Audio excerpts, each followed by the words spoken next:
had never been done before. We the people tell the government what to do. It doesn't tell us. We the people are the driver. The government is the car. And we decide where it should go and by what route to do. We the people are free. And I hope we have once again reminded people that man is not free unless government is limited.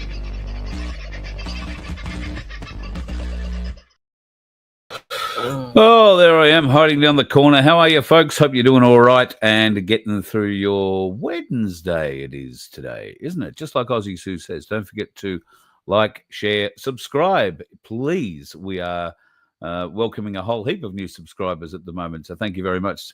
If you're new to the Voice of Freedom channel, or you finally just figured out which channel to subscribe to, because there are a few floating around, welcome. Great to have you, and very excited to have you. One of our wonderful moderators is Aussie Sue, who's responsible for that message. Another one of our great friends is Spazza. We do have a lot of people in the room who are pretty cool, very, very wonderful people. Angelina is currently the coolest of the lot, though, can I say, with her super chat. Thank you so much, or a sticker. And if you want to make sure that if you've got a question or something you want me to see, then that's probably the easiest way of doing it. A sticker, a super sticker, or a super chat, because it highlights and comes up here with all bells and whistles and all that sort of thing. So it attracts me back to it. So, yes, greatly appreciated, Angelina. Thank you so much. And Clayton, who's out making dinner at the moment, I hope you, big fella, you managed to get back. You would have cleaned up that meat tray that I gave you a little while back when we caught up for lunch here in Canungra. And I hope, big fella, we can catch up this Sunday. Looking forward to having you around for all of that. And we're going to talk about this Sunday very, very shortly. And, of course, I'm talking about the march. To march or not to march. If you're going to march, you're going to march in March, or are you going to march? Not so March. I might march in September. It's all going to get a little wild and confusing, but we'll get to talk more about that with Tim Dwyer very shortly. And at late notice, Darren Bergwerf is going to join us as well. There's been a lot of conversations about marches of late. I'm not a big fan of the march currently in September, but my reasons for it might be a bit shallow. I'm open to be spoken to about it. At any rate, let's see how we go. It's going to be an interesting time. Donna Kilgour, love your work and lovely to have you in the house early tonight. It's lots of fun back again, and we are going to party pretty hard tonight. Always going to be a good conversation when Tim Dwyer comes to town, and Darren Bergwerf is never shy of a good comment. Let's put it that way. G'day, Paul. Hope you're doing well. Tony. I trust Melbourne's doing you well. Margot, things going well for you. Oh, God, what that? I hope you are doing well. Are you out of hospital yet? That is the main question I have for you. I want to say g'day to One Eye, who may not be watching live, but always does watch, and I never say hello to him. So g'day, brother. That's also Skipper Pete, for those of you. If you see Eyeball or One Eye pop up in the chat, I call him Skipper Pete to his face. So that's how it works. He hates it, by the way. Katrina Young, lovely to have you on. Phil, nice to have you in, my cooker mate. And I've said g'day to Tony. The lovely Rachel is in the house tonight. Rachel Kyle, who is one of our wonderful family members, comes from Tasmania. I'm not going to tell you where in Tasmania, but can I just tell you that what she does working with animals and what she does working with humans, even though not really liking humans terribly much, like many of us, is truly magnificent. And here is a little example of what I'm talking about here. Some roommate. We like Meet roommate. Jimmy, folks. Do we like roommate? Does like roommate. Say, Uncle Paul, you and Dad would be so proud of me. I'm cool. just the best dog. I've had a bath. And Rachel's not a groomer, but she got all my knots out. So I'm a bit fluffy.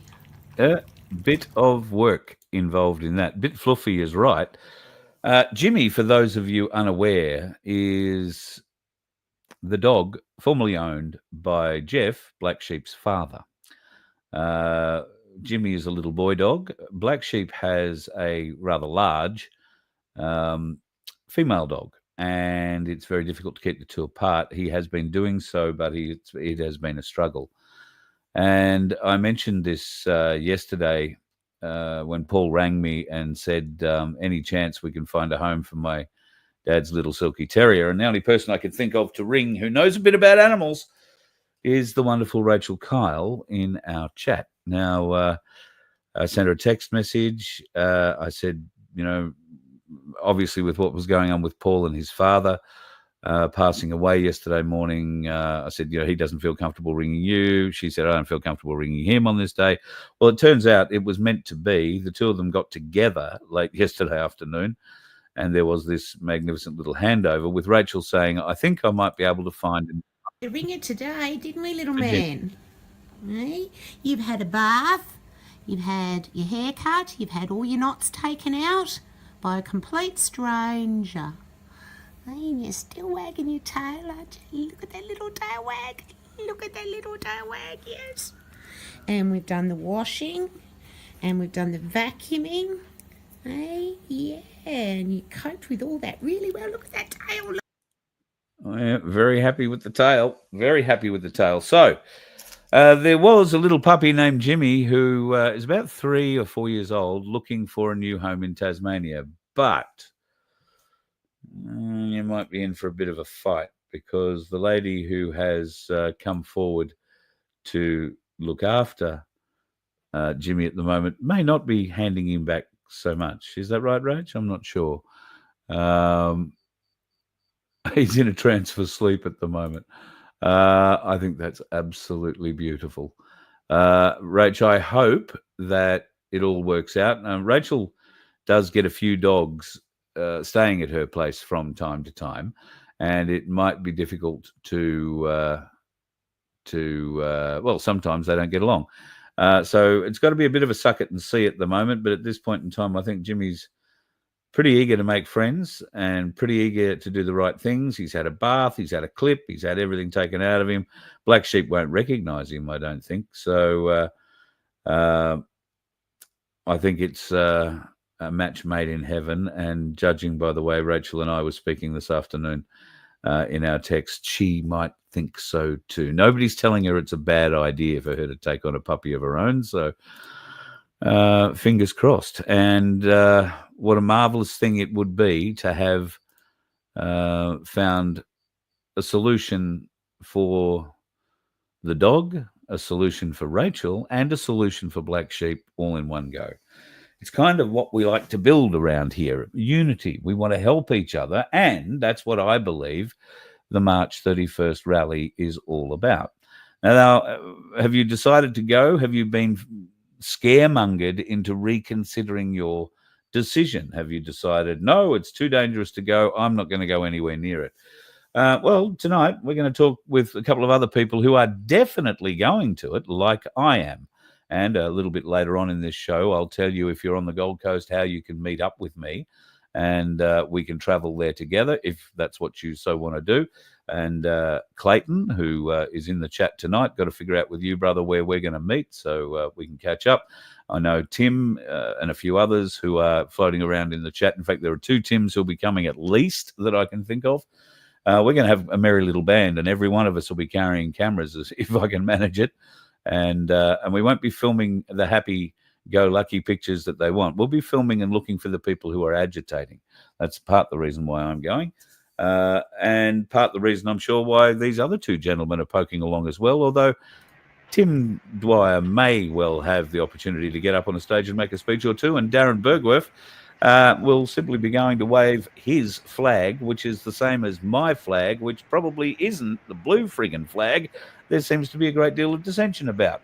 So from 3 red flag waving weirdos, good evening, folks. Welcome to tonight's topic of discussion.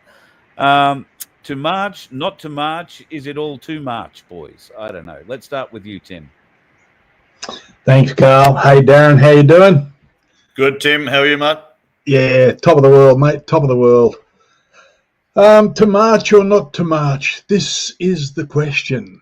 Well, I looked at all the stuff and how it started and why it started and what the original concept of it was I believe, was to stand up and let the rest of Australia know that there's a lot of people who aren't happy with the government, aren't happy with particularly the mass migration, literally the overpopulation of migration, because the infrastructure is not there for us. There's nothing against the people per se, but we can't afford it. It's simple, like if there's no bloody money in the kitty for groceries at home, we can't be feeding tens of thousands, hundreds of thousands of visitors to the home. So will I march? Yes, I will.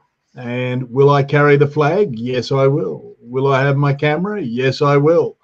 And what is there to be scared of? So the thing is that if any lunatics start agitating and carrying on, it's simple. Walk away from them and leave them standing there like a bloody stale turd in the middle of the road.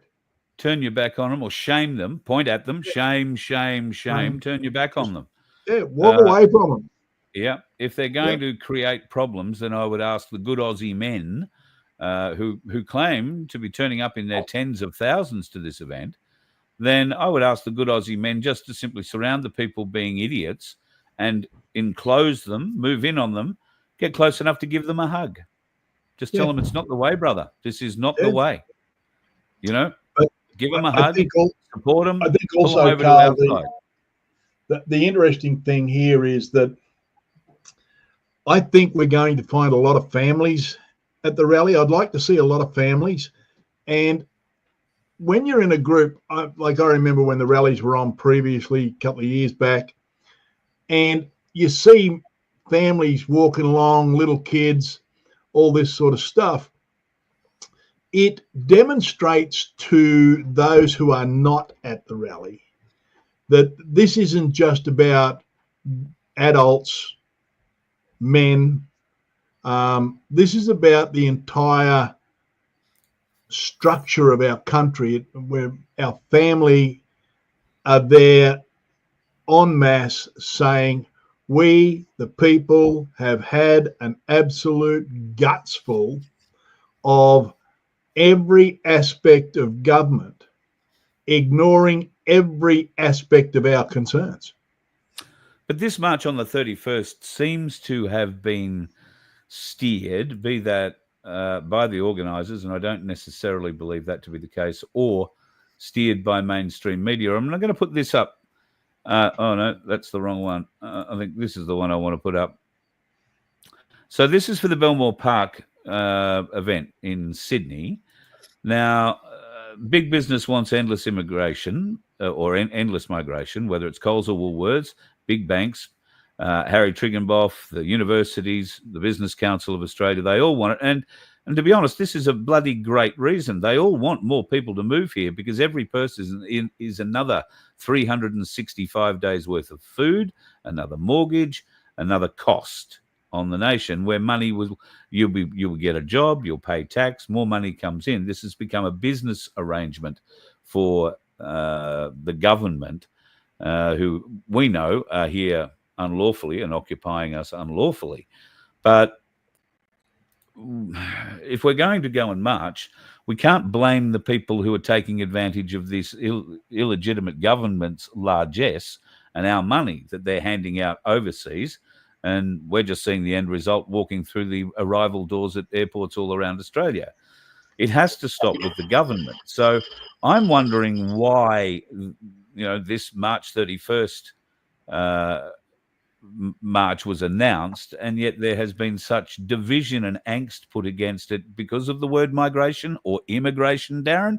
I mean, where's all this trouble brewed from? Where's it come from? Mate, there's been so many clips of certain people, and I'm not going to accuse anyone or blame anyone for what's happened. When this first, where my stance has been, I haven't been a march since I came back from Canberra in February 2022, right? And I said that the problem's not in Canberra, it's not in Melbourne, it's at our local councils. We need to get up there after I ran in the election. And then after time, as we learn and get a bit more discernment, we realise that, well, there's no political answer to this either. And when you learn the depth of depravity and the depth of corruption and illegitimacy of the current system, it's like, well, okay, why are we asking these people to stop immigration? These people don't have any rightful place to be sitting in the positions they're sitting. They're malfeasance of public office. They're in breach of their trusteeship. They're basically criminals. And to me, the bigger picture is not about a one issue thing. The one issue for me is a fraudulent, corrupt government that needs to be removed. Now, how do we go about that? What's the quickest way? If you want to stop mass immigration, okay, what's the quickest way? Is it to run in the federal election in 3 years' time and then another 3 years after that? I just caution you, be very careful about what you say here, about what is the best and fastest. I have no problem. I'm speaking truth. And well, that's right. You don't own the frigging channel. I do.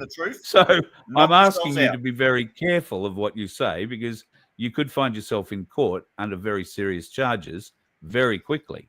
So I'm asking you. Is that because of the media outlets?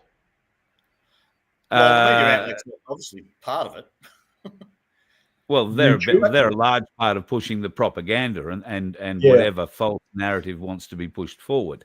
But be careful all I'm saying is be very careful what you say about what is the most direct form of action to take, because I think all of us understand what the most direct form of action, and if you're really not sure of the most direct and what most proven method of how to get rid of a corporate or corrupt government, then just look at what happened in history at certain countries that have had that. It's pretty easy to figure it out. But if you start talking about it here, that leads into some rather interesting potential breaches of laws that could see us all go to jail for a very long time. You didn't let me finish, Carl. You didn't let me finish. You cut me off. Right? I'm not talking about storming Parliament. I'm not talking about insurrection. Okay? Yeah, so that's not the action I'm talking about. Non-violent, non-belligerent. But when injustice becomes law, resistance becomes duty, right? And that's where we're at. We have a completely unjust system. It is racketeering and colluding as organised crime from the top of the government to multinational corporations to every watchdog. And that's the truth. And there's more than enough evidence. Now, if that gets me into trouble, stiff shit. I really don't care at this stage. I'm not going to go for another 3 years. No. The evidence is right here with Andrew Barker. 74% of the country didn't vote for Albo or anybody to do with him. The trouble comes with what do you do with that information? Where do you take that and how do you fight back? Well, we've done rallies, right? And we went to Canberra in our millions and it didn't achieve anything. We've got to have a purpose and we've got to have an end game. There's got to be some demands put on the table, not demands that the corrupt government changes policy, because we've got to change the government. We've got to change the system. So the quickest way to do that is not by segregating ourselves and pushing groups away and dividing the people of this land, no matter where they're from, what flag they're under, or what religion they're under. We're all the tyranny is not discriminatory. Every single individual in this country is being terrorized by this corporate government. So if we all unite as one and we march and we build to a point where they have a list of demands to step aside, to stand down for all the crimes that they're committing against humanity, at that point, if our demands aren't met, then we look at an action of striking, shutdowns, lockdowns, gridlocks, whatever. Non-belligerent, not a riot or anything like that. Just a withdrawal completely across the board. We've got to build to that. It might take 3 months. It might take 5 months to build to a point where we take decisive action. We've got to have a plan, not just rallying once a week, once a fortnight, and doing the same things we did back in 2021 and 2022. That's where we're coming from. Tim, it's fair to say you've been looking at this problem from a constitutional perspective and what would be next in any perceived, future for us all. What have you got to add to what Darren's just said? Well, firstly, let me agree with Darren that there is not one aspect of what is called government in this country that is lawful or legitimate. therefore, we are under the boot of a communist regime of occupation. Period. End of story. I look at this, and I'm with Darren. We don't need any violence. We don't need to, burn the city to the ground or any of that rubbish. We don't need to be dragging politicians out of their offices by their short and curlies, although it could be fun, but we can't do it. Yeah. But so, and we certainly can't vote them out. We've seen that. So the system again fails us, or the system they're operating under has failed us. Now, I'll make a statement here tonight that so you've got the scoop on this one, Carl.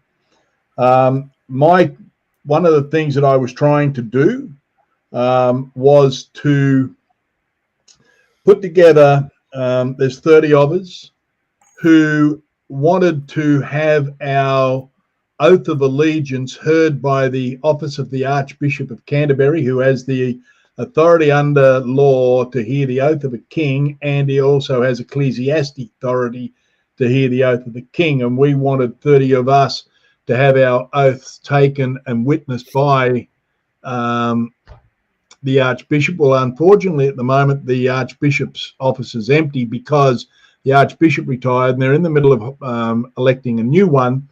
And we've been talking to the office for some weeks, and from the legal department today, unfortunately, we got a response saying that that process can't happen. And so our construct of having Commonwealth lawfully sworn Commonwealth officers who could sit as Parliament, basically. We're trying to do this as lawfully, both nationally and internationally, as we possibly can, and that door is almost all closed. I've got to talk to them again tonight. And so what do? Constitutionally, we are at sea. We are nowhere. The whole country has been cast aside. Every law has been cast aside. And how do we then bring these people to heel? Now, there are certain things we can do within the Constitution, but the overarching of this is the people, right? It is the people. And, we are a multi-ethnic group of people. And just as a little aside, it was my ancestor's anniversary of his death on Saturday. Michael Dwyer, the Whitlow chief out of Southern Ireland. He died 200 years ago in Sydney. And 200 years ago in Sydney, that rebel Irish bastard that the English deported had 20,000 people at his funeral 200 years ago. So I blame my rebel ancestors for the blood that courses through my vein. So what do? I think the only thing that's left, and John Fitzgerald Kennedy, the ex-president of the United States, said that when a government does not make a peaceful resolution available to its people, what it is inviting is a violent revolution. Now, we don't want that violent revolution, but we do have, I think, tools at hand that could persuade the government maybe to act in a different way. Let me put it to you this way. What Darren said about a list of demands, and that's a list of demands, not just at the federal level, that's a list of demands at the council level, the state level, at the court level, and at the federal level. Those demands must be concise. They must meet with the founding laws within the country, so as that we're not trying to bark up a tree no one's been before. Do we have such a list in existence that no, we don't. But we could soon put one together. I'm sure wouldn't take I've already long. got one being put together, mate. And so, therefore, imagine, and this is only hypothetical, of course, but what about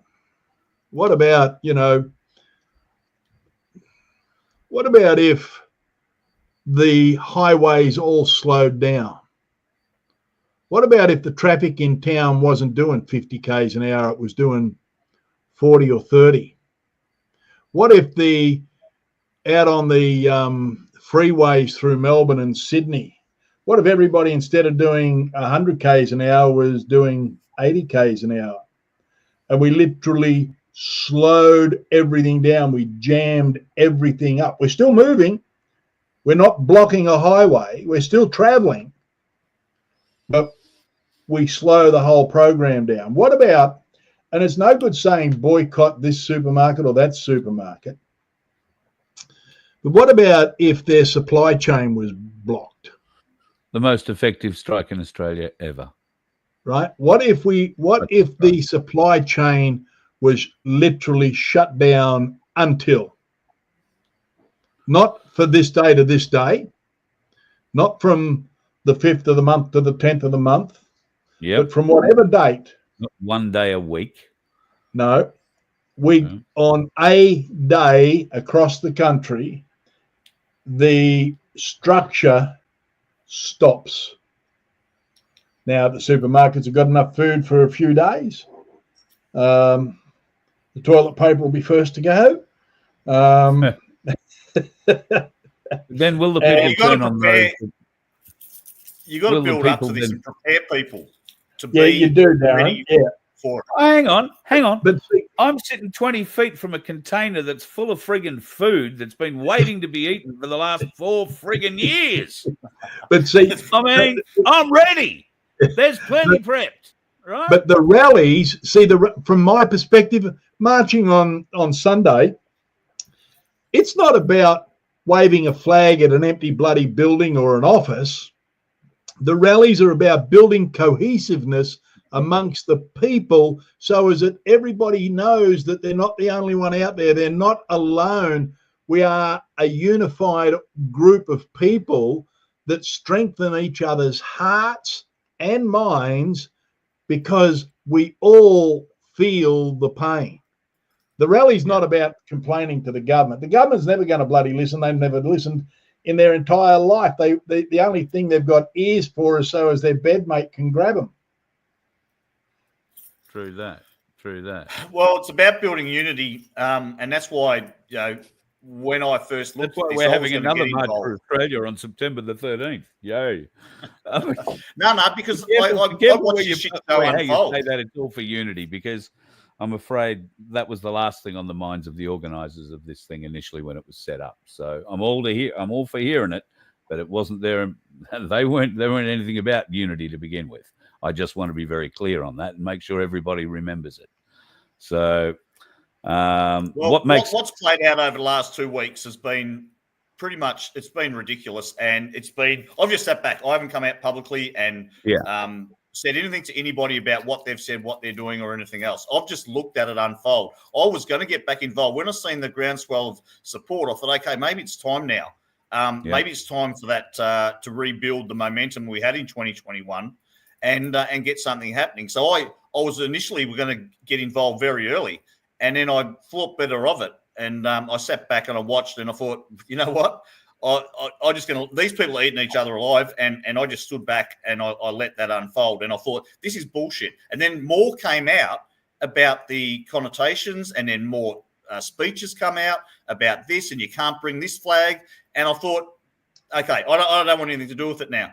And then there was a worldwide one coming up, and I thought, well, okay, let this one unfold, right? Let it go, and then let's see if we can't do it on a Saturday where both groups, because these other rallies have been happening for the last 4 weeks on every Sunday. So if we did it on a Saturday, there's plenty of Australians, or whatever everyone wants to call Australians as far as race or colour. There's plenty of Australians walking in those rallies on the Sunday, supporting the Palestinians' cause for the genocide that's happening to them. So if we did it on a Saturday, that all these groups could merge and come together as one with the same common, in my opinion, enemy, which is the state.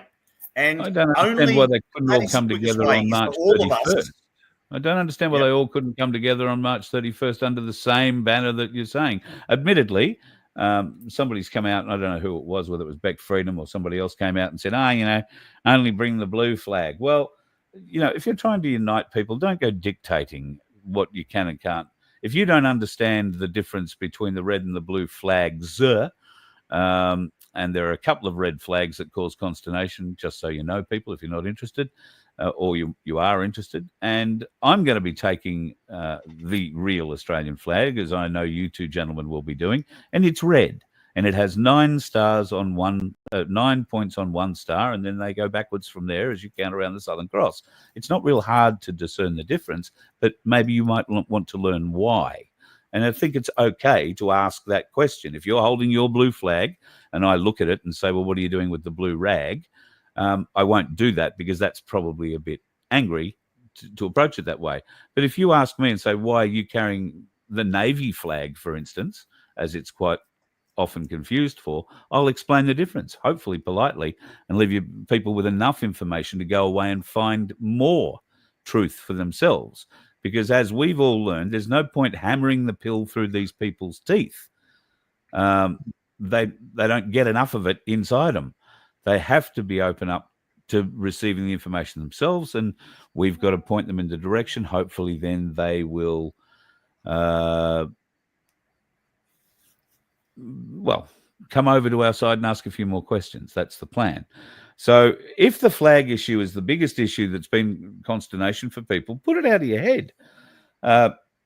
There seems to be in Melbourne particularly, Darren, and I was saying in a show last night or the night before, and Tim, you can tell me what it's like in Adelaide. Melbourne, I think, because of the trauma that Melbourne and Victorians in general have been through since the spicy cough began, the control measures that Dan Andrews put upon you all, and you are still undergoing this trauma with the bitch that's now in charge, Jacinta Allen. Victorians are much more strongly motivated. They have a much more diverse ethnic and cultural mix of people. I mean, it's the most ethnically diverse city in Australia, for God's sake. And everybody for many, many years has gotten along. It hasn't been too much of an issue. All of a sudden now, there is this division that's popping up, and it seems to be around this event. And look, Melbourne has its NSN members, and Sydney supposedly has its NSN members, and maybe Brisbane has its NSN members. But all up, we're talking about a crew of maybe 150 people spread across the nation. Is that crew going to be enough to make any kind of impact, good, bad, or otherwise, at an event that might have 100,000 people at it in Melbourne, Darren? I don't believe so. I don't believe they're going to be there to cause any trouble if they turn up or when they turn up anyway. I'm sure they're going to be there. And look, there is no issue about a valid argument about mass immigration and the effect it's having on this country and where we're at. I agree, but there's what I'm trying to get across. And today we had Brad Batten, the leader of the Liberal Party in opposition in Victorian Parliament, and his handler, I can't read his name at the moment, do a press conference on the steps of Parliament House, and they had a Palestinian flag, an Australian flag in the background, and he stood there and did this speech, and some guy was walking behind them with the blue flag on a flag stick with the Star of David spray painted in the middle of it, right? And he walked behind them 3, 4, 5 times. I've filmed this. I've put it up on My Place Australia, and I put it to everyone. I said, that's who owns your blue flag, for all of you flying that pride in that flag. So people don't have a connection or an understanding of just what that flag means either. But what I would say, I'm not interested in flags, because what we have and what we started at My Place, leave your religion, your politics, and your ego at the door, and just bring in your knowledge and help us build help us build a community. All those things are there to divide us. The government are putting things out there by funding Indigenous that were stolen. And all of these things are false flags. And I can't believe that so many of the freedom movement are still getting sucked in to their game plan to divide us on every single thing. The burning of the flag on the Sydney Harbour Bridge, it wasn't even on the bridge, right? It was a stunt. It was done deliberately, right? And the same with the Hamas flags that were in the crowd. These are all done by agents, right, on both sides. And there'll be agents in our rally doing things to provocatise the other rally on Sunday, no doubt. So people got to have a little bit more brains about what's going on and don't be so emotional and react with all of these things that are going on. They're done deliberately by the people willing to divide us, and we're falling for it. Tim, the people of Adelaide are known as, the city of churches, family-friendly kind of city. Is this going to be a day in the park that everybody should be turning up to on Sunday? Yeah, Carl, look, it's really interesting. I've been to not every rally, but nearly every rally in Adelaide since all this started. And I can tell you that there has there's only ever been one incident that I know of where somebody got violent and the people jumped on him, literally, like he drove his fist through the side window of somebody's car as we were walking down the thing. And everybody grabbed him and handed him to the coppers. So in Adelaide, they have always been really family-friendly rallies. The biggest rally we ever had here in Adelaide would have been about 20-odd thousand people. And we took up both sides of North Terrace. We took up both sides of King William Street. And it was an awesome sight because, and I'll tell you why it was so awesome. Out the front of that rally, there was 2 coppers marching in front of the rally. And both of those coppers said because I was part of the organising of that rally, both of the coppers said to me afterwards, we can't say it publicly, but we agree with you. So we wanted to be at the head. And behind the coppers was 3 families with a bunch of kids walking hand in hand. Now, Adelaide is a great safe space to be in. Where they're having the rally down in Rundle Park on the corner of East Terrace and North Terrace in the parklands there. Beautiful spot. And then there's going to be a march. We have never had an issue in Adelaide, and I don't think this will be any different. We're just looking for big numbers to build that unity, that one heart, one soul of people, so as that the government know that we're not divided.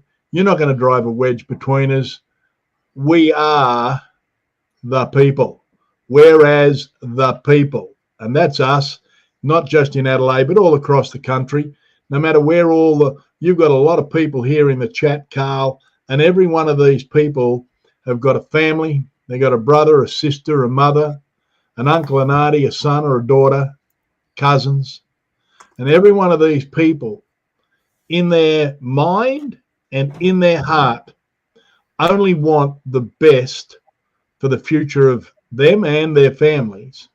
And unfortunately, every aspect of government, I don't care whether it's the corrupt courts, I don't care whether it's the illegitimate government, I don't care whether it's the paid for councillors and the mayors and the CEOs that are running a Bohica program. You know what Bohica is, don't you? No, all the councils. That. Well, all the councils run a Bohica program, right? Now, what Bohica is, they say to every person in their council who owns a property or a business, bend over, here it comes again, Bohica.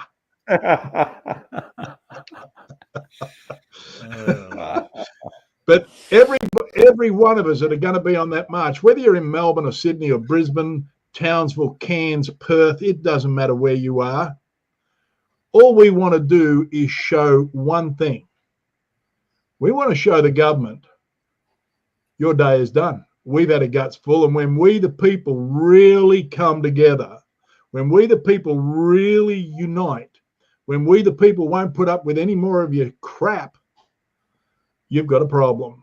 And the only way to solve that problem is to adhere to what the people want. Don't tell us you're going to listen to us. You are going to do what you are told to do. Period. Darren, the fear is being ramped up this week in particular. I don't know whether or not it's related to the March 31 march or not, but actions in Pawnpunka in northern Victoria, northeastern Victoria yesterday, with police and mainstream media accusing an oxymoron of shooting 2 police officers and wounding a third.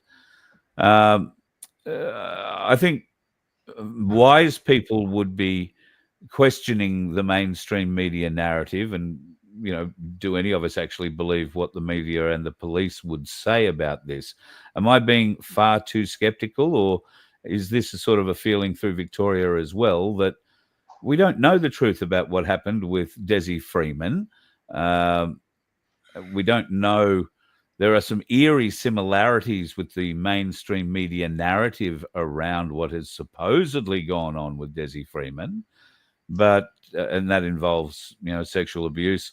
The child stealers are involved. I'm sorry, CPS or whatever they're called, the Child Protection Service in Victoria, are involved, and some detectives from a sexual abuse squad, by the sound of it, have turned up. But what do we really know about this, Darren? I don't think you're being cynical enough, to be honest. I'm getting more and more cynical the longer this drags on. I'm like you said, I've had a gutful, and I'm not going to go for another 12 months of this bullshit. We've got to ramp up some serious action. But the chats that I've been looking at today, look, some of them go way too far, and I wouldn't even repeat them, what I've been reading today. But, nothing can be trusted about what comes out of the police. I actually went on Free AW this morning and spoke to Tom Elliott because someone had informed me that he had just called a professor, and they were talking about my place and the sovereign citizen movement. So I actually got some airtime with him, and I set him straight as much as I could till he realised that I kind of had him over a barrel, and he cut me off and started talking about kangaroos, which was a bit of a shame. I was hoping to come back in. I was waiting for another couple of minutes listening to it because I would have said to him that basically every court in this country is a kangaroo court. So it's a pretty good topic that you switched to. But he kind of cut me off, and he didn't want to answer. He moved away from the topic straight away because the content I think I got out was pretty solid. About the sovereign citizen and how dangerous it is, and the fact that I asked him to look up the etymology of the meaning of sovereign, and the same for citizen. And it's. Did he actually do that on the air? Did he do that on the air? Explain it. Yep. Yeah, I landed it. Did he agree the two can't mutually exist? No, he didn't agree. He went on to his assessment of what sovereign meant. And at the last little bit, he put in some of the good stuff of what sovereign actually is. Didn't mention citizen, but he moved on very quickly. So all the arguments I put forward that we're just a concerned group of Australians. Sovereign citizen is actually a dangerous term that the media and you people are using. You're putting people in danger. We're just honest, hardworking Australians that want a better future for our family and our kids. We are learning about law. We're learning about our constitution and how it's been subverted. So I was really on point, and I didn't go to any kind of extremes about certain things. I just was explanatory, and I got a lot of that content on air. So, but certainly we've got to keep rebutting and rebuking this term of sovereign citizen and conspiracy theorists, and start to call the media out.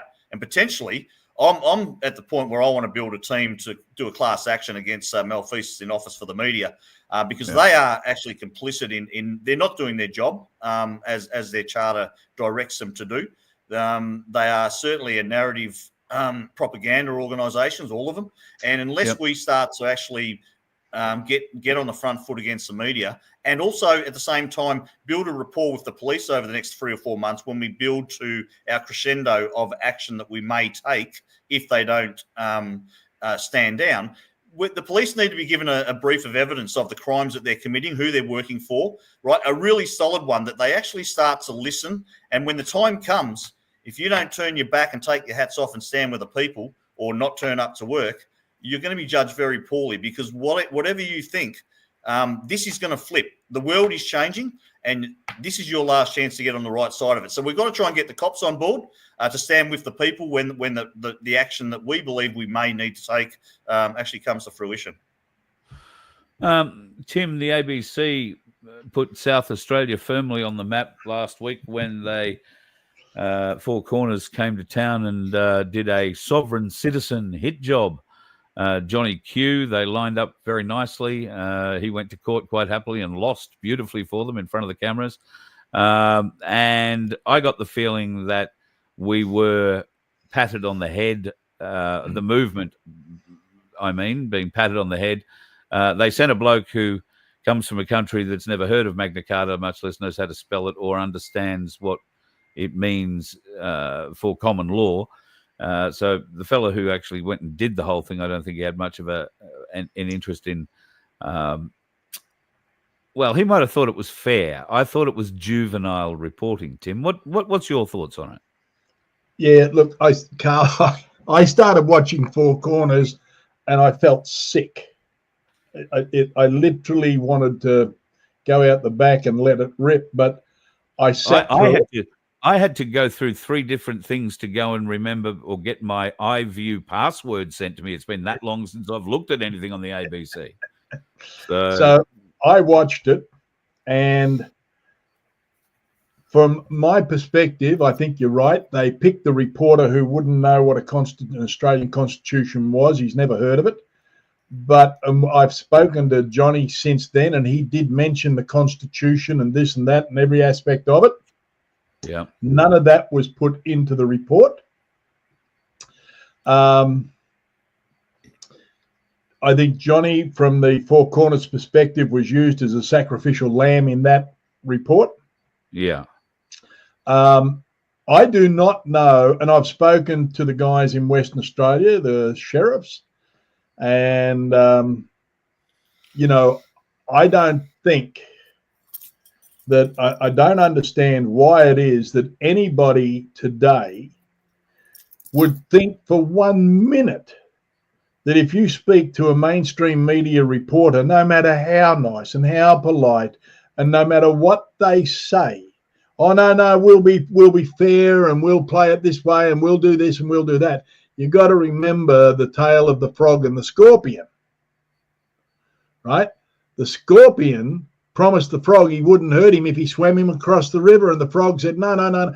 Finally, the scorpion convinced the frog to swim him across the river, and he wouldn't sting him, he wouldn't poison him. As soon as the frog reached dry land, the scorpion went whack, drove his poison into him and killed him. And the frog said, why did you do that? He said, well, that's what we do. We're scorpions. That's what we do. We're the ABC. That's what we do. That's what we do. We're the media. They sensationalize to their own narrative, not to what you want to get across.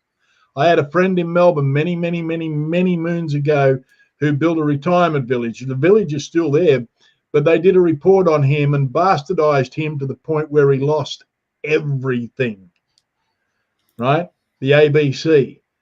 Never, ever, ever, no matter what they tell you, ever do a clip, a stand-up report, anything to any media organization, because it will only ever be used against you, not for you, because you must remember from their perspective, as Darren said, they're all about this this lunacy of sovereign citizenship, sovereign citizenry. No. Yeah. Do not ever agree to a meeting or an interview with any media organization. They will tear you a new one. Period. End of story. And so they'll do to you what they did to Beck Freedom, is go back through any Twitter space you've ever been in, any show you've ever appeared on, any word that you may have said down a phone somewhere. It has been recorded. And if they want to find it, they have the researchers being paid $12, $15, $2,000, $3,000 a week to do nothing else but sit down and research you and everything you have ever said, ever posted, ever alluded to in your entire electronic life. And they will go and find it and turn it around, take it out of context, and use it in whichever way they feel they need to. There is absolutely nothing you can do about it. So the advice Tim gives is bloody good. Shame, shame, shame. Point it at the reporter, point it down the barrel of the camera, and then turn your back on them. Same if Avi comes to you. Don't even acknowledge him. He is there to jab you into a reaction. And I believe he's done it again today. He's released another one today where he's gone off and provoked Palestinians in another reaction. I haven't seen it yet. Darren tells me I've got to go and have a watch it, so I'm probably going to have to make another bloody video on Avi, which is the last thing I want to do. But it's important that we point out the agitators in what's going on here. They're the ones that are bringing the disunity. They're the ones that are causing this division. And we must call them out, shame them publicly. In Adelaide on Sunday, we have drafted up a notice to hand to all the media outlets that if they portray anybody here at this rally anything other than peaceful Australian concerned people, if they mention the word sovereign citizens, they will be liable to be sued. And every media outlet will get it. And whoever the top copper is that's doing the day, he'll get a copy of it as well. So if they mention anything, if they run a narrative of this literal bullshit of sovereign citizenry, which, as we all know, it's a grammatical impossibility, it's a physical impossibility, and it's an oxymoron. And those who use the term are more moron than oxy, right? And so we will literally, we will give them notice. And if it comes out in any of their broadcasts that we are sovereign citizen bullshit, we will sue them. Yep, the way it should be. Gentlemen, thank you very much for your time tonight. Darren, you particularly, late notice and all that. So we'll have you back on to have a talk about the big march coming up on September the 13th for Australia that's going to make so much more difference to the one that's coming up on March 31st for some reason. But we'll talk about that as it gets a bit closer. It's going to leapfrog off the 31st. So I'll be there on the 31st, and hopefully we have a really, really successful one, and we get lots of people there. And that's the moment. We start the momentum from the 31st. That's the first one back in the game, and then we build from there. Excellent. And that's all. The next building block, we just wanted to make sure that we try to make it fully inclusive. The next one, and allow anyone and everyone to come along that has a grievance with the tyranny that's going on. And that's where we're coming from. That's all. Well, and I'll support this one. I'm going to be there. I hope the next one strives to be not fully paid for, like this one has strived not to be fully paid for. Because I have a lot of issues with a lot of the people behind this September 13 thing, because they've never done anything that didn't involve them benefiting in some huge way out of it for themselves rather than the people previously. So, yeah, my eye's very firmly on it, mate. We'll talk a lot more about it as we lead up to it, and I hope I'm proved wrong. But I have my doubts, unfortunately. But it'll be another one we'll go out and support, like you say. If March 31st can be the beginning of something, I mean, the Palestinians can go out and march every week, and nobody seems to think anything of it. Why can't Australians go out and march every week and people not think anything of it? Seems only fair, doesn't it? Well, we'll build to that. It'll be a fortnightly, and then at some point, it may become weekly as the weather gets better and the crowd numbers increase. And but it's got to build to something. We've got to have a plan outside of just the marching and the rhetoric. We've got to be and that's where the list of demands. The list of demands that you would Tim was referring to. We've got a whole strategy mapped out. Yeah. Now, start to finish. Just if I can jump in. if anybody remembers the movie V for Vendetta. I've got to go. Sorry. Okay. Right, All right, mate. Thanks, No worries. guys. Good on you, See you, Darren. Bye. If anybody remembers V for Vendetta, it was a movie done back in the late 90s, I think. I love it. Only watched it again recently. Yep. Now, you can go to YouTube and you can get the speech that V made, right? And I encourage everybody that's on here tonight, go to YouTube and have a look at the speech from V for Vendetta. And it refers to Guy Fawkes. Yeah. And he says, remember, the 5th of November. And we will give them a 5th of November that they will always remember. Now, the date may not be the 5th of November, but if you listen to the speech, it will encourage you to stay the course. Resonate. Really good.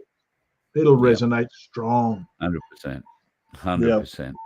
Good on you, buddy. Very quickly, X39 patches. Marvelous things. And in fact, I'm looking for my packet because I've got to put one on my neck at the moment. The way I was introduced for these was I had a shocking headache, an event I was with you in Adelaide at. You put one of these patches on the back of my neck, and I had like 2 hours driving to go when I left Adelaide before I was pulling up for the night somewhere, and I really wasn't looking forward to driving out of the Adelaide Hills with this stonking headache. And you've slapped this thing on the back of my neck, and 20 minutes later said to me, how's your head? And I said, oh, my headache's gone. And it wasn't a headache, it was a migraine. Gone, completely gone. And I hadn't even thought about it from the moment he put the patch on. That had a big effect on me. Then we met Carol. It had a huge effect on her. And from that time on, a lot of people through the Voice of Freedom have joined up and tried the X39 patches. I think what happens, mate, a lot of people, and I am guilty of this, get a bit complacent with them. Like you put it on the back of your neck. And right now, I can tell you, the back of my neck, my left shoulder and down my back to my hips are out. But I can't afford to go to a masseuse. I can't afford to go to a chiropractor. So all I can afford to do is dip into my store of X39 patches and throw them on. And right now, that's giving me some relief. Yes. I mean, it doesn't fix the problem when you've got a broken bone or something out of place. It doesn't miraculously put it all back in. But I have to say, in my case, they work. They work amazingly well. The only thing I found they don't work on is gout in my toes for whatever reason. Okay. All righty. Well, Carl, look, I remember that day and I remember it well. And what we find is that a lot of people, like I got an instant result, you got an instant result. When Fred or Mary or Jack try it and they don't get an instant result that day, they think, oh, shit, it doesn't work. Right? Yeah. No. For Corinne, for my beautiful wife, she had neuropathy in her feet. All right. Like if she went down to the supermarket to go shopping, she couldn't do a full shop. She couldn't walk around the supermarket to do a full shop. Her feet would be on fire. Like the pain was just incredible. She'd have to leave the supermarket, get in the car, take her shoes off and come home. Right. Yeah. Now, it took 4 months for that to go away. So if she'd have looked at it and said, oh, well, the first time I went shopping, my feet still caught fire and I'm wearing these patches, they don't work, she wouldn't have had the relief that she's got. Now, what happens is people also, when they wear them and they get the relief, they go, oh, well, I'm fixed, I'm good now. But what you've got to understand is that what's actually happening with the patch, the immediate result you felt or the result you got over the next week, month, 2 months, 3 months, whatever, that's the beginning. That's just the beginning. Because what they've found, the studies show that after wearing the patch every day for 12 hours a day, 12 hours a night, 12 hours off, right? Yeah. So 12 hours on, 12 hours off, every day for 6 months, your heart starts to reverse in age. Your heart gets younger.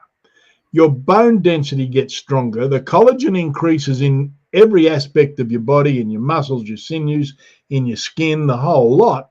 So the continual using of the patches improves every aspect of your health. Now, people say, well, geez, Tim, they're bloody expensive. I can't afford to do that. Well, what we've now worked out, LifeWave of making some changes to how people get paid in the beginning at the lower end of the income structure. Okay. And, right. So what they're now setting up is that if you had 6 or 8 customers, not brand partners, not people who have registered to come into the business side of it, people just customers. Now they're buying the product at $99 US a pack, just like you and I. They're preferred customers. If you've got somewhere between 5 to 8 customers, you are getting your patches paid for by the income you're earning just from those 5 to 8 people. Right? That's and amazing. so Yep. therefore, by doing that, you can afford to wear the patches forever. Right? Yeah. The other side of it is that they are changing how the bonuses are paid. So there is more money in it for those who want to look at the business end of it. And the beautiful part about that is it's still 2 legs. And if you've got somewhere between 3 and 6 people in your organization that are choosing to pick it up and build it. Now, you might introduce 25, 30, 40 people. I don't know how many people you're going to have to find, 3 or 4 or 5 business builders, but it doesn't matter, right? The amount of money you will make in this new bonus structure in comparison to the old is about $15,000 a year US more. Wow. More, right? So we're pretty excited about that. And so as we progress forward with this, there will be more news come out. And anybody who, Carl, who you've previously sponsored, who didn't renew their distributorship, who wants to renew their distributorship, they can re-register directly back with you again instantly. There's no, if they wanted to sign up with somebody else, they'd have to wait another 6 months. But if they go back under their original sponsor. Becky from Truth Seekers, I'm looking at you. Yeah, Becky, come on, girl. Right, we've spoken about this, Beck. Anyway, so there's a lot of good things happening with X39. And the way we're seeing it now is, like, I've got a lady who's she'll register this week, and her granddaughter has Crohn's disease. Right. And I sent them a testimony on the Crohn's, and the lady was in her 60s and healed herself from Crohn's disease in 3 months using the patches. Yeah, and I think that's the thing. People can't expect that if you've got something significant that's wrong with you, or multiple significant things that's wrong with you, you can't expect that it's all going to be fixed up in a day or a week or even a month of daily use. This might take 3 months. It might take 6 months because whatever. And I'll use cancer as an example, but it's only one, and I'm not saying it cures cancer. But if it did, it wouldn't be able to do it overnight, I don't think. No. There are plenty of people who believe that cancer is a parasite and they're swallowing tubes of ivermectin. Do they still have cancer? Yeah. And look, what I look at, Carl, is this. For all of us here, everyone on the show tonight, let me be really, really frank with you. When this bullshit of COVID-19 broke loose, so many people lost their jobs, lost their businesses, lost their only source of income. And their life changed dramatically for the worse for up until now. These lunatics, if they stay in power, which our goal is to get them out of power, but if they still stay there, they will introduce something even more draconian than what they did. And what I'm saying to you is this. Yes, I know it may be uncomfortable to ask people to have a look at something. Yes, you may never have built a network before. Yes, you may not understand it at the moment. But let me put it to you this way. If you had the opportunity to set up a virtual franchise for a couple of $100 that gives you the license to operate in just on 80 countries around the world, that you could derive a backup support income of $500 a week, $1,000, $2,000, $3,000, $5,000 a week or more. I had a look at a bloke's back office the other day on a Zoom call we were on, and in his back office, he showed he was making $50,000 US per week. Bloody hell. Right? Now, if I'm not saying you're going to earn that, but you can, it's available. But if the opportunity is there and to get healthy doing it, bloody hell, like, why wouldn't you at least have a crack? Yeah. You got to have a crack, mate. You know, like, that's my theory. Anyway. Exactly. And look, as we say, sometimes it works for people, sometimes it doesn't. I wish to God it worked for everybody. I wish I could promise it worked for everybody. But for whatever reason, and there's no rhyme or reason to it, sometimes I wonder if it's not psychosomatic. You know, people just think, oh, how's a patch going to help me? And they put it on, will humour Carl for a few days. And when they don't immediately bounce back out of bed or see immediate improvement, it's like, oh, well, we tried, and we must be one of the people that he mentions that it doesn't work for. I would urge you, if you've gone to the expense of buying a packet of these things, use them all. Yeah, and give yourself that full month. Give yourself that full month. All right, mate, I'll let you go. I know the goat lover in your family has probably got a wonderful dinner lined up there, and mate, we've got a slow cooked rump roast tonight. I was going to say, is it a slow cooked goat curry? But I don't know. You're a bad man, Carl. You're a bad man. You know that. I love your work, and I love your wife too, but in a very, your friend, my friend kind of way. I just want to. Yeah, I get it. Very good. Love your work, mate. See ya. All right. Thanks, everybody. Blessings Tim to Dwyer. all. Marvelous man. And if you want to get a hydrogen fuel system on your diesel-powered or petrol-powered vehicle, but if you've got big machinery, he can make a big difference in your fuel bill with his H2 Unit 2. You can email h2@vofhq.com. If you want more information on that, go straight to Tim's hydrogen inbox, and he has a little bit of news on that, which I guess we could have touched on, but I'll leave that till next time. Suffice to say, there is a very industrious country that has taken delivery or about to take delivery of, I think, about 60 of these units, which they'll be testing for the next 3 months, I believe. And hopefully they will see huge savings in what they're doing with their diesel generators. And that'll mean great things for a great Australian invention and a product that is, I think, entirely, there might be a small portion of it that has to get done offshore with the electronics, but there is pretty much entirely, it's made here in Australia, all by one little bit, I think. So, yeah. Rock Your Pain is a company in Onour. Okay, that's a bit of a drive, but I'll be going to Brisbane. I don't know. Chiropractors, I have...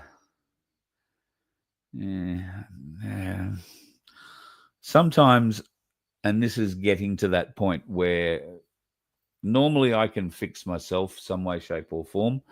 I can pop these things back in.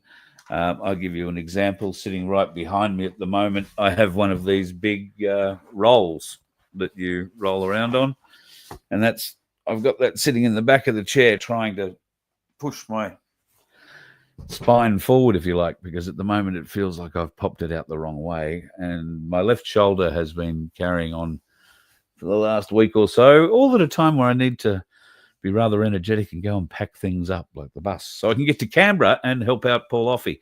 Don't know what help I'll be other than moral support. Thanks to everybody who turned up in the courtroom today. I'm sorry we didn't get that update this morning from Michael Offey. That was entirely due to me. I forgot to send him the link, and we're both sitting there staring at computers wondering why neither of us were talking to each other. So bit sad. Hopefully I will hear from Michael a little later on this evening, and I'll have an update for you tomorrow morning in how day 3 of the trial went today. There were, I don't think, too many more police witnesses, maybe one, and there was a bit more cross-examination to go. We would expect maybe tomorrow and certainly Friday at the latest for the first of Paul's witnesses to come forward. I believe that there are 4 already on their way to Canberra. There are another 9, I think, waiting in the wings for a call for date and time to be there. And if you could be there tomorrow, Friday particularly, and or Monday when he's back in again for the commencement of week 2, we would love to see as many people as possible get into the court and help support Paul and his very, very select, tight little defence team. For those who aren't aware, Paul Offey, the owner of the Freedom Truck, is facing some trumped-up charges that, if found guilty, could send him to jail for 40 years. It's just ridiculous. The police have made large overtures and, in my belief and estimation, a couple of good attempts at trying to steal that truck and sell it out from underneath him. Thankfully, because we've caught that hasn't been able to happen. The truck has been relocated back into the holding yard in Canberra, and the fight is on for its return to Paul. That's in part what's being decided this week, next week, and quite possibly the week following. Now, at the moment, the trial is in front of jury, but this is only for certain charges. The rest of the charges will be heard judge only, which is the kind of shit rules that the ACT court have made for themselves. So, yeah, it's ridiculous. 40 years, you're right, 40 years combined jail term for the charges. Aggravated drive at police, and there's like 3 charges of that. And the aggravated part is how they've elevated it out of the magistrate's court, which would have been, pay the fine and piss off, to the Supreme Court, and how they were able to enact the laws, the COCA laws. The COCA laws in the ACT are designed for drug dealers so that the police and corrupt lawyers can take the house, the cars, the boats, all the toys off the drug dealers and people committing large-scale crime. That's what it's about. And if we really want to delve deeply into it, where does all that money go when it's, sold? All that stuff is sold. Where does the money generated from fines in the ACT go? Well, you would think it goes to the ACT government for, redistribution on civic projects around Canberra. Nothing could be truer or more false, I tell her. My understanding is that money goes to a fund that's administered by the Canberra Law Society, the highest paid and oldest law firms in the country, may we add. And they do that to better educate the professionals in the legal business in and around Canberra. That's right. Your house, if you were to forfeit it to the court, would be sold, and the money would go into a legal fund that is administered by the lawyers and the judges that just took your house off you. We have to stand up, as Darren and Tim were saying, folks. The time is rapidly approaching, and I, for one, will be very happy to be there and take my rights back and stand shoulder to shoulder with you doing it. Now, I want to do that peacefully, and I believe that this rally coming up on Sunday, this march, is the first step toward that. I will be peacefully going along to this rally. I will take video cameras and we'll share with it what we can. If you have something to say, I'm very happy to record something with you so you can say it. And we'll play it back over the course of next week at various different times. Now, for people who are thinking about attending the rally and you might be feeling a little bit nervous about it, can I just tell you, we would like to have you come with us if that's the way you're feeling. What do they say? There's safety in numbers. Well, if you're at all concerned, or you don't want to go around where there's big crowds without people you trust being around you, well, and you consider us, me, and associated others that'll be with me trustworthy, then come and join us. Now, I'm going to catch the train up to the Brisbane rally. It starts in the Roma Street Parklands. It seems fair that catching a train to Roma Street station, where the Parklands is the wise thing to do. So if you would like to meet on the train, I'm going to catch a train, and I haven't looked yet, and I will get specifics, but I'm going to be aiming to catch a train between 9 and 10 o'clock on Sunday morning, and I will probably catch it from Nerang Station. Okay, I may get it from Varsity Lakes, but probably Nerang at this stage. I know Cass will be coming. She's asked me if I'll be part of all of that, so she'll be coming along for the ride that day as well. Clayton, who you've seen in the chat, he will be coming along. Spazzer, I think, has made noises like he might be bringing somebody on the back of his motorbike. I don't know if it's to come and catch up with us and to rally, or just to terrify that poor bastard on the back of the bike. But either way, it'd be good to catch up with Spazzer.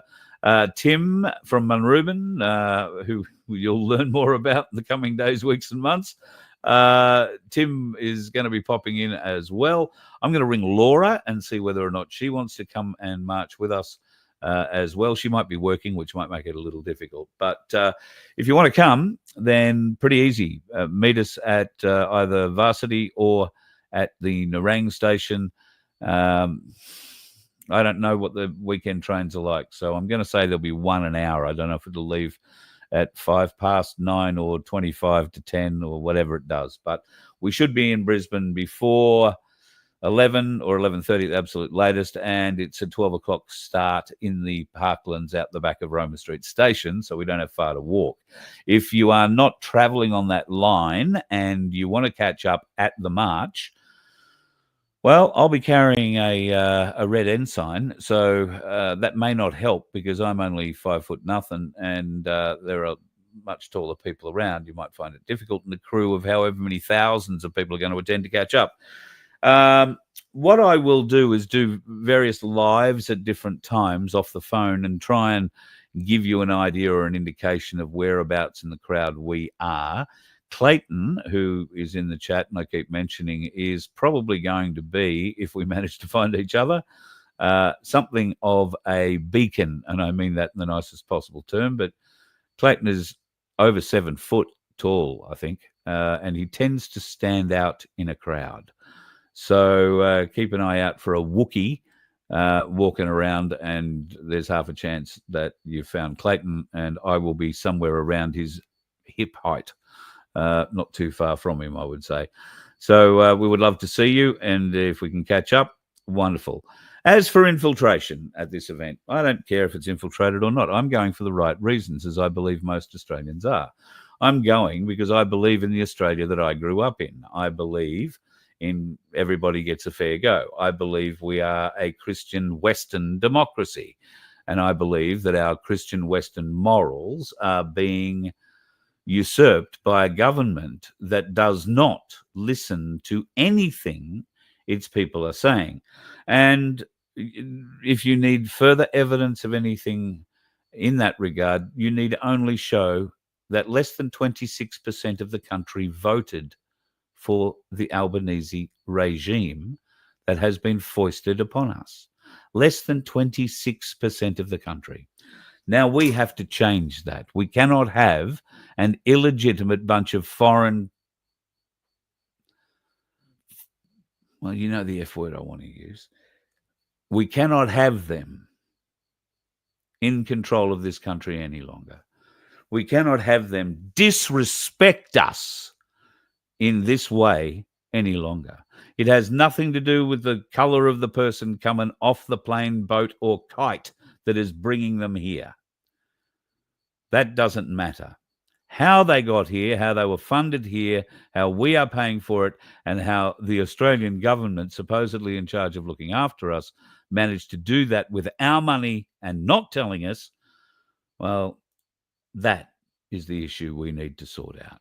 And we need to make sure we get others in there that will never, ever, ever treat us like a dickhead on the road. You let one ant stand up to us, then they all might stand up. Those puny little ants outnumber us 100 to 1. And if they ever figure that out, there goes our way of life. It's not about food. It's about keeping those ants in line. That's why we're going back. Does anybody else want to stay? Let's rock!